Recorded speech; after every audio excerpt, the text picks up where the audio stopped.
Happy Sunday. അപ്പോൾ ഇന്ന് ഞായറാഴ്ചയായിട്ട് കുറച്ച് ലേറ്റ് ആയിട്ട് എണീക്കാൻ വേണ്ടി എപ്പോഴും രാവിലെ എണീക്കുന്നതല്ലേ. അപ്പോൾ ഞാൻ വിചാരിച്ചു ഞാനിന്ന് ദോശ ഉണ്ടാക്കുന്നത്. അപ്പോൾ ഇന്നലെ അരച്ച് വെച്ച മാവ് ഉണ്ടായിരുന്നു. എന്നാൽ എൻ്റെ ദോശ ഞാൻ എങ്ങനെ ദോശ ഇടുന്നത് വെച്ചാൽ അതൊരു കുഞ്ഞു വ്ളോഗ് എടുക്കാമെന്ന് വിചാരിച്ചു. എൻ്റെ മോർണിംഗ് റൊട്ടീൻ കേട്ടോ. അപ്പോൾ എന്ന് വെച്ച് കഴിഞ്ഞാൽ ഇത് എൻ്റെ കാലങ്ങളായിട്ട് ഉപയോഗിക്കാണ്ട് വെച്ച ദോശക്കല്ലാണ്. കാരണം രാവിലെ പോകുമ്പോൾ അവിടെ തിരക്ക് പിടിച്ചിട്ട് കല്ലിൽ മെരുക്കി എനിക്ക് ദോശ ഇടാൻ വലിയ പണിയാണ്. അപ്പോൾ ഞാൻ ഫ്രൈ പാനിലാണ് ചൂടുക. അപ്പോൾ ഇന്ന് ഞാൻ എന്തായാലും വിചാരിച്ചു ഇന്ന് എൻ്റെ ദോശക്കല്ല് കഴുകിയെടുത്ത് കല്ലിൽ ചൂടാം. കല്ലിൽ ചൂടുന്ന ദോശക്കൊരു പ്രത്യേക ടേസ്റ്റ് ആണല്ലോ എന്തായിട്ടും. അപ്പോൾ ഇത് കിട്ടോ ഇല്ലയോ ഒന്നും അറിയില്ല. അപ്പോൾ അത് ദോശക്കല്ല് ചൂടായിട്ട് ഞാൻ എണ്ണ തടവിയിട്ടുണ്ട്. ഇനി ഞാനിതാ എൻ്റെ ദോശ മാവ് ഇന്നലെ ചുട്ടതിൻ്റെ ബാക്കിയാണ്, ഫ്രിഡ്ജിൽ വെച്ചതാണ്. അപ്പോൾ ഇതാ ഞാനിതാ ദോശ ചുടാൻ പോവുകയാണ്. എന്തായാലും നമ്മൾ കണ്ണൂർ പരത്തുക എന്നാണ് പറയുക. നിങ്ങൾക്കത് മനസ്സിലാവുക അറിയില്ല, എല്ലാ നാട്ടിലും എന്താ പറയുന്നല്ലോ. അപ്പോൾ നിങ്ങൾ കമൻറ്റ് ചെയ്യുക എന്താണെന്ന് വെച്ച് കഴിഞ്ഞാൽ. അപ്പോൾ ഞാനിങ്ങനെ ദോശമാവ് ഒഴിച്ചിട്ടിങ്ങനെ പരത്തി കൊടുത്തിട്ടുണ്ട്. എന്തിനൊന്ന് മൂടി വെച്ച് കഴിയുമ്പോൾ ഇനിയിപ്പം കിട്ടുകയെന്ന് വെച്ചാൽ മറിച്ചിടാനാണ് പണി. കാരണം എന്ന് വെച്ച് കഴിഞ്ഞാൽ ഉപയോഗിക്കാണ്ട് വെച്ചതല്ല. അപ്പോൾ കിട്ടുമോ ഇല്ലയോ എന്ന് അറിയില്ല. അപ്പോൾ ഞാൻ നന്നായിട്ട് എണ്ണ മുകളിൽ ആക്കി കൊടുക്കുന്നുണ്ട്. അപ്പോൾ എണ്ണയാക്കുന്ന സാധനം നിങ്ങൾക്ക് കണ്ടാൽ അറിയാം എന്താണെന്ന്. അപ്പോൾ ഞാനിത് നാട്ടിൽ നിന്ന് കൊണ്ടുവന്നതാണ്. വീട്ടിലുണ്ടാക്കി തന്ന സാധനമാണ് ഈ എണ്ണ ആക്കുന്ന സാധനം. നിങ്ങൾക്ക് എന്താണെന്ന് അറിയുന്നവരൊന്ന് കമൻറ്റ് ചെയ്യട്ടാ. എന്നിട്ട് നിങ്ങൾക്ക് മനസ്സിലാവാൻ നോക്കാനാണ്. അല്ലാന്നുണ്ടെങ്കിൽ ഞാൻ പറയാം അടുത്ത വ്ളോഗിലാ മറ്റും എന്താണെന്ന് ചോദിച്ചാൽ മതി, ഞാൻ പറയുന്നതായിരിക്കും. അപ്പോൾ ഇതാ എൻ്റെ ദോശ ഞാൻ എന്തായിട്ട് ഇളക്കി എടുത്തിട്ടുണ്ട്. പക്ഷേ ഒരു കുഞ്ഞു ഡാമേജ് പറ്റിയിട്ടുണ്ട്. എന്നാലും ഞാൻ തളരുന്നില്ല, മറച്ചിടാൻ പറ്റി. അതന്നെ വലിയ കാര്യം. കാരണം ഒരു വർഷത്തോളമായിട്ട് ഇത് യൂസ് ചെയ്യാണ്ട് വെച്ചതാണ്. അപ്പോൾ ഒരു കുഞ്ഞു ഡാമേജോട് കൂടി എൻ്റെ ആദ്യത്തെ ദോശയുടെ എന്താ പറയുക ശരിയായി കഴിഞ്ഞിരിക്കുന്നു. വലിയ കുഴപ്പമൊന്നുമില്ല അല്ലേ, ഒപ്പിക്കാം. എന്നാലും കുഴപ്പമൊന്നുമില്ല, നല്ല അടിപൊളി ദോശയായിട്ടുണ്ട്. എന്തായിട്ടും ഞാൻ വിചാരിച്ചതിനേക്കാളും ബെറ്ററായി വന്നിട്ടുണ്ട്. ഇനിയിപ്പോൾ എന്തായാലും ആദ്യത്തെ ദോശ എന്തായിട്ടും നമ്മൾ കൂട്ടത്തിൽ പെടാത്തൊരു ടൈപ്പാണ്, അങ്ങനെ ആയിരിക്കും.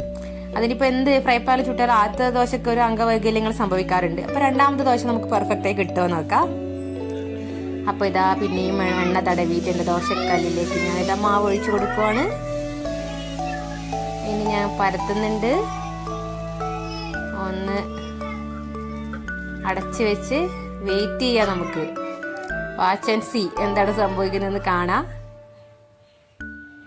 അപ്പോൾ ഇത് നമ്മളെ ദോശേനെ ഏകദേശം ഒന്ന് വെന്ത് വന്നിട്ടുണ്ട്. അപ്പോഴത്തേക്ക് നമുക്ക് പിന്നെയും എണ്ണ ഒന്ന് ആക്കി കൊടുക്കുന്നുണ്ട്. ഇപ്പോൾ എൻ്റെ ക്യാമറമാന് ചെറിയൊരു അപകടം സംഭവിച്ചിട്ട് ഇവിടുന്ന് മാറി നിന്നതുകൊണ്ടാണ് ഞാൻ തന്നെയാണ് വീഡിയോ എടുക്കുന്നതും ദോശ ചുടുന്നതും. അതുകൊണ്ട് ക്യാമറ അനങ്ങുന്നുണ്ടോ എന്ന് എനിക്കറിയില്ല, നിങ്ങൾക്ക് കാണുന്നുണ്ട് എന്ന് വിശ്വസിക്കുന്നു. അപ്പം ഞാൻ എല്ലാ ഭാഗവും ഇങ്ങനെ ഇളക്കി കൊടുക്കുന്നുണ്ട്. ഇനി ഞാൻ തുണിയും കൂട്ടി അതെൻ്റെ ക്യാമറമാൻ തിരിച്ചു വന്ന സ്ഥിതിക്ക് ഞാൻ തന്നെ മറച്ചിടുന്നുണ്ട്. അതാ ദോശ പൊട്ടാതെ കിട്ടിയിട്ടുണ്ട് ഗൈസ്. അപ്പോൾ എൻ്റെ ദോശ സക്സസ്ഫുള്ളി എനിക്ക് മറിച്ചിടാൻ പറ്റിയിട്ടുണ്ട്. അപ്പോൾ ഞാൻ പരാജയപ്പെട്ടിട്ടില്ല. ദോശക്കല്ല് ഞാൻ ഉപയോഗിക്കാണ്ട് വെച്ചെങ്കിലും ഞാനത് തിരിച്ച് കൊണ്ടുവന്ന് ഞാൻ സക്സസ് ആയി വിജയിച്ചിരിക്കുകയാണ്. അപ്പോൾ ഇതാ എൻ്റെ രണ്ടാമത്തെ ദോശ അടിപൊളിയായിട്ട് ഇവിടെ കിട്ടിയിട്ടുണ്ട്. നല്ല ആവി പറക്കുന്ന ദോശ. പുറത്ത് നല്ല മഴ പെയ്യുന്നുണ്ട്. നല്ല മഴയായിരുന്നു എന്ന് പറയുന്നില്ല, മഴ ഇങ്ങനെ പാറിക്കൊണ്ടിരിക്കുന്ന നല്ല കാലാവസ്ഥയാണ്. ഇത് ഞാൻ ദോശയൊക്കെ ചുട്ട് കഴിഞ്ഞ് ഓരോരോ ദോശയായി ചുടുന്നത് കാണിച്ചു കഴിഞ്ഞാൽ നിങ്ങൾക്ക് ഇത് കാണുമ്പോൾ ഒരു ക്ഷമയുണ്ടാവില്ല, നിങ്ങളങ്ങ് സ്കിപ്പ് ചെയ്ത് പോകുമെന്ന് എനിക്കറിയാം. അപ്പോൾ അതാ ഇതോടുകൂടി ഞാൻ ദോശ ചുടൽ അവസാനിപ്പിക്കുവാണ്. അപ്പോൾ ഇതാ എന്താണ് എൻ്റെ ക്യാമറമാന് പറ്റിയെന്ന് വെച്ചാൽ പാവം ക്യാമറ എടുക്കാൻ വേണ്ടി വന്നതാണ്. എടുത്തു തരാമെന്ന് പറഞ്ഞ് ഇങ്ങോട്ട് തന്നെ പറഞ്ഞ് വന്നതാണ് രാവിലെ തന്നെ. അപ്പോൾ ഇത് കുറച്ച് എണ്ണ തെറിച്ച് പോയി കാലിലേക്ക് ദോശക്കല്ലിന്ന്. അപ്പം പാവം തിരിച്ചു വന്നു. അപ്പോൾ പൊള്ളും ഇതൊക്കെ സാധാരണയാണെന്നൊക്കെ പറഞ്ഞു കൊടുത്ത് തിരിച്ചു വന്നിട്ടുണ്ട്. അപ്പോൾ ഇതാ നമ്മളെ എൻ്റെ അവസാനത്തെ ദോശയാണിത്. അവസാനത്തെ ദോശ ഇത് പോകരുത് നിങ്ങൾ, ഞാൻ ദോശ ചുട്ട് നിങ്ങൾ വെറുപ്പിക്കുന്നില്ല. ഇത് അവസാനത്തെ ദോശയും ചുട്ട് കഴിഞ്ഞ് അപ്പോൾ രാവിലെ അത് ജനലിൻ്റെ ഉള്ളിലേക്ക് കാണുന്നുണ്ട് ഇരുട്ടടച്ചിട്ടുള്ളത് മഴ പെയ്യാൻ വേണ്ടിയിട്ട്. ഇതെൻ്റെ അവസാനത്തത് അതാ മാവ് ഞാൻ അത് എന്താ പറയുക തവി കൊണ്ട് ഇളക്കി ബാക്കിയുള്ള ഓരോരോ ഉറ്റും ഞാൻ ദോശക്കല്ലിലേക്ക് ഒഴിക്കുവാണ്, ഒരു പിടി ബാക്കി വെക്കാതെ. അപ്പോൾ എൻ്റെ അവസാനത്തെ ദോശ കുറച്ച് കുഞ്ഞതായിപ്പോയി. അപ്പോൾ ഞാൻ എൻ്റെ ഇതാ ഫുൾ ദോശയും റെഡിയായിട്ട് ദോശ ചുടലിവിടെ അവസാനിപ്പിച്ചിരിക്കുകയാണ്. അപ്പോൾ സമയം 8 മണിക്ക് ഉറങ്ങി എണീച്ചിട്ട് 9 മണിയാകുമ്പോഴത്തേക്ക് എൻ്റെ ബ്രേക്ക്ഫാസ്റ്റ് ഇവിടെ റെഡി ആയിട്ടുണ്ട്.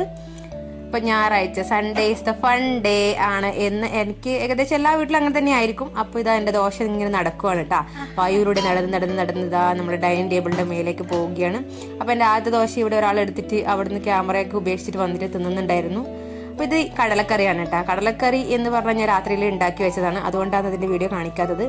ലൈറ്റായിട്ട് എണീക്കാൻ വെച്ചിട്ട് തന്നെയാണ് രാത്രിയിൽ ഉണ്ടാക്കി വെച്ചത്. അപ്പോൾ ദോശയും കടലക്കറി ഇഷ്ടപ്പെട്ട് കഴിഞ്ഞാൽ എൻ്റെ വ്ളോഗ്, അതായത് എൻ്റെ സൺഡേ വ്ളോഗ് ഇഷ്ടപ്പെട്ട് കഴിഞ്ഞാൽ സബ്സ്ക്രൈബ് ചെയ്യാൻ മറക്കാൻ പാടില്ല. കൂടുതൽ ഞങ്ങളുടെ വിശേഷങ്ങളുമായിട്ട് ഞാൻ വീണ്ടും വരുന്നതായിരിക്കും.